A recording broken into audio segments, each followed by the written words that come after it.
what I wanted to share with you is how to maybe vary it up a little bit. So here I have a corner that I worked on, and it looks a little bit worn and torn. Okay, so I'm going to do that to another corner here in a different manner.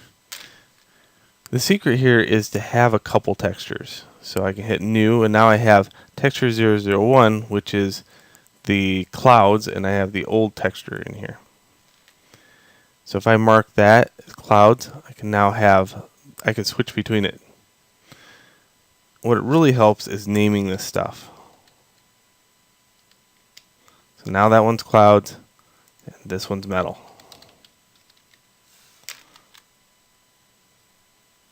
And then I can switch over here too. Here's metal, and here's clouds. Alright, now if I take its strength all the way up, its radius all the way down. Oh, and I wanted to show you this too. Check this out. Metal, if I put its radius at 200 and its strength at 100, I get this, right?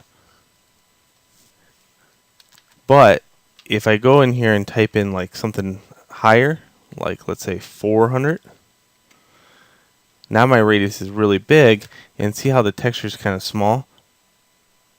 Well, now I can paint bigger texture in there. So that does go higher than its prescripted value.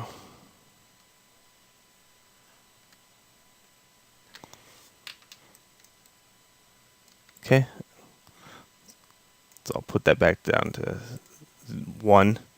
And I wonder if it goes to 0.5, if that's the case. Nope, darn, that would be nice. Well, what I wanted to do is go to add, and I wanted to go to clouds. And then what I usually do is I start scratching up some of this texture on the very corner. And I'll sit here and kind of delicately draw.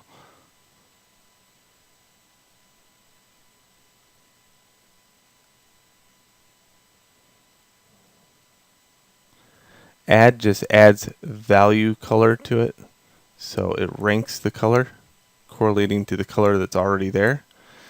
And the strength is based upon gray, so if I lower that down, I get less of a ramp.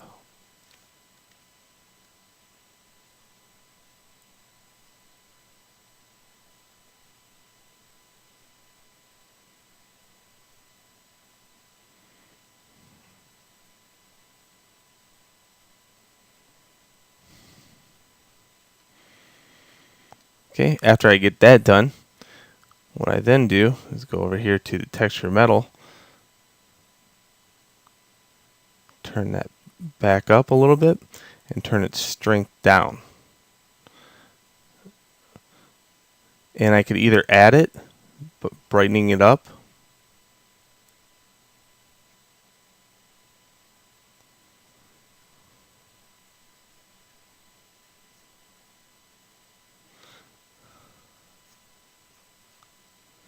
or I can darken it by going to mix.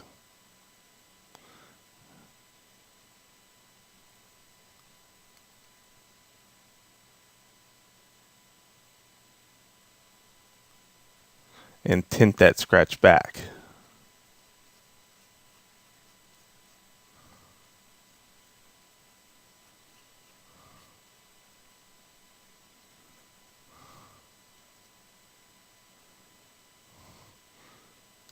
So I'll do that a little bit. I just go back to clouds and make my brush technically small, and then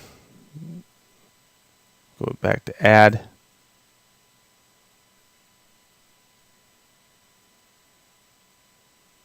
And the strength will help me make it halfway in between.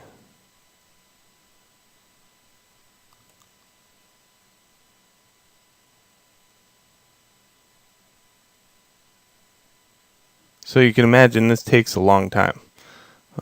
But if you put some value of gray down and then white, you can really get that idea of scratched in there. And I love how you can paint this stuff real time. So you can see that corner correlating to the boring corner, which is this one. And that little bit does help.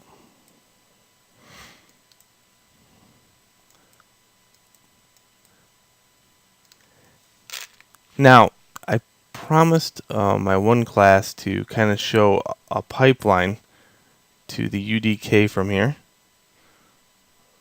with this same workflow. So that's what we're going to be looking at in the next video. Now, if you're not interested in that, please skip the next video and go right to the assignment. Alright, so I'll kind of explain in the next video also in case you stumble upon that. Enjoy, and on to the next video.